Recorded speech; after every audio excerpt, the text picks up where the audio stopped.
دوستو آج کی ویڈیو میں آپ کو امریکی خاتون جنہوں نے سمندر کے سب سے گہرے مقام پر پاکستانی پرچم لہرا دیا ان کے بارے میں بتانے جا رہا ہوں، تو آئیے شروع کرتے ہیں۔ پاکستان کی خیر سگالی سفیر وینیسا نے بحر اوقیانوس کے سب سے گہرے مقام چیلنجر ڈیپ پر پاکستانی پرچم لہرا کر سب کے دل جیت لیے۔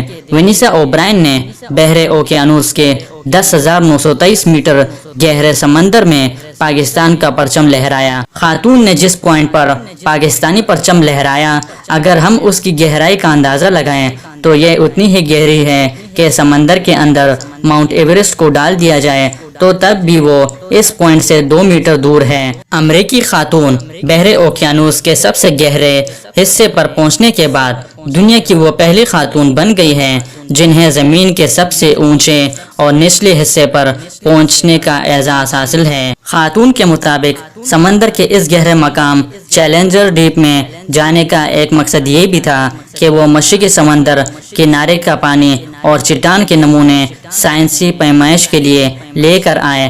برطانیہ میں پاکستان کے ہائی کمشنر نفیس زکریا نے وینیسا کو مبارکباد دی، جو اب پہلی خاتون ہیں جنہوں نے 2017 میں پاکستان کے بلند ترین قراقرم کی K2 چوٹی سر کی تھی اور اب یہ چیلنجر ڈیپ کے مشن میں بھی کامیاب ہو گئی ہے۔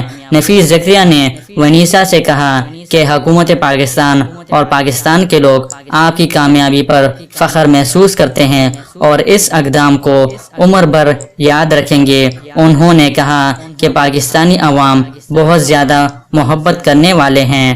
تو دوستو امید کرتا ہوں کہ آج کی ویڈیو آپ کو پسند آئی ہے۔ اگر پسند آئی ہے تو لائک کا بٹن دبائیں اور مزید معلوماتی ویڈیوز کے لیے ہمارے چینل کو سبسکرائب کیجیے۔ شکریہ۔